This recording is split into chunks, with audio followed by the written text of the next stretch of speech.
What is school for? Feel free to call me slow, but I spent 16 years going to school, and I still don't know. When I finished, I didn't know how to do my own taxes, purchase a home, or apply for a loan. I didn't know a thing about investments, building credit, or getting a job. I graduated at the top of my class, and what did I have? This fancy diploma to sit at home with my mom. But luckily, they did teach me some important skills like factoring trinomials and how mitochondria is the powerhouse of the cell. I'm so happy I remember the Pythagorean theorem, because it helped me a lot. Okay, I'm lying. Let me stop. Because all the stuff they taught me, truthfully, I forgot. Mom, remember when you would ask me, what did you learn in school today? And I would say, nothing much. I wasn't being modest. The truth about it, Mom, is I had already forgotten. And it's not just me. Millions of students sing the same song. How many of you guys avoid eye contact with the teacher to try not to get caught upon? Afraid to raise your hand for fear of being wrong, which proves that school isn't an environment for learning or building up the intellect. It's just a game you play for grades and how many A's you can collect. But I guess what do you expect when the most commonly asked question in class is this gonna be on the test? Is this gonna be on the test? See, if school put learning instead of testing and memorizing as the top standard, then the letter F would not stand for failure. It would stand for find another answer. And if school was really interested in our personal and academic success, students would wake up later, have more freedom, and homework a lot less. And that's not my opinion. This conclusion has been scientifically tested and proven. And any teacher that doesn't believe me, feel free to check my works cited page to inspect. Oh, and I did it in MLA format because I know that's all you will accept. See, students would get more benefit from an extra hour of sleep than putting them through the torture of an extra essay, reading 150 pages, doing problems 1 through 60 on the worksheet, and having 3 projects due by the end of the week. Not only is it pointless pain, but it's also dim-witted, because we get so much work, but they don't teach the time management skills to deal with it. See, in school, we are controlled by bells. We have to learn in rooms with the feng shui of a prison cell. We have to ask permission to relieve bodily functions, but not before the teacher asks a million questions like, why didn't you go before class? I'm sorry, my bladder is kind of on its own schedule and it's not always timely. See, teachers always say, use your time wisely. But that never made sense to me. Because these 6 cruel hours of our lives we call school might literally be the worst use of time management ever in history. Think about it. The traditional teaching method is foolish. No, it's useless, multiplied by the square root of stupid. What they do is they cram information in your head, force feeding you, and then you throw it up on the test. That's not education. That's bulimia.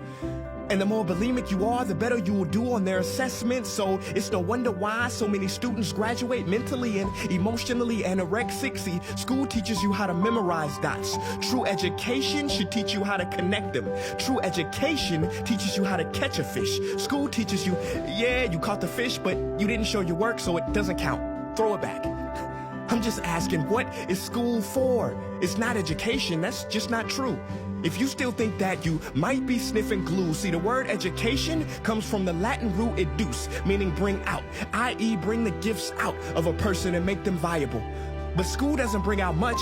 It just stuffs more facts inside of you. Now, some of that stuff is justifiable. We need reading, writing, and some arithmetic. That's fair. But are you telling me metamorphic and igneous rocks are more important than self-care? If suicide is the 3rd leading cause of death of ages 10 to 24, and Harvard studies suggest the biggest predictor for success is self-control and emotional health, then why the heck aren't we taught how to handle stress, bullies, or rejection? How about anxiety or depression? You know, skills we need for our entire lives. Bro, I don't even know how to cook. I'm honestly surprised I'm still alive. But hey, at least I can name all the battles that happened in the Civil War. Seriously, what is school for? Some say you need it to be successful, and that's something we do not doubt. But do you own a MacBook or iPhone? Did you know they both were created by a dropout? Are you watching this video on Facebook or YouTube? Doesn't matter which you choose. They both were created by dropouts. Ever use Snapchat, WhatsApp, shopped at Whole Foods? Well, thank a dropout. Does your home furniture come from IKEA? Okay, don't get the wrong idea. He was not a dropout. Don't be a fool. I mean, how could he drop out? Ingvar Kamprad, founder of IKEA, never even went to school. I know what you're thinking. He's just picking and choosing. There's millions who didn't go to school that aren't successful. Who is he fooling? And you're right. But open your history books and start perusing. You'll find the very people we idolize in school never really had formal and/or secondary schooling. I'm talking George Washington, Abe Lincoln. America's best presidents had zero school between them. Ben Franklin, Thomas Edison, shall I proceed? Ernest Hemingway, Mark Twain, Teddy Roosevelt, Margaret Mead. Now please, I'm not saying drop out, because some schools are great and many teachers are rare treasures. I'm saying that there's a difference between people who are smart and people who score better. I'm saying that your future is something that no test will ever measure. Even if that test begins in 3 letters like SAT, ACT, it's BS if they say those determine your LIFE. No, your destiny is in your hands. You must shape it to be great. So don't expect school to open doors, because it's more likely to slam them in your face. Sometimes I wonder about all the dreams lost in school and how much potential goes to waste. If it wasn't for music and YouTube, then I would have been just another lost case. Everybody watching this, please, close your eyes. Imagine a child sitting in the back of some teacher's class in some town. He never raises his hand, he fails most of his classes, but inside of him, there is a passion. And if nurtured and brought out, will lead him to discover the cure for cancer. But you see, I'm afraid that that child's gift will never come out.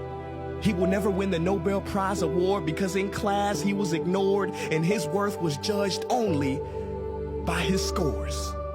So teachers, principals, parents, advisors, and students, I ask one more time, what is school for?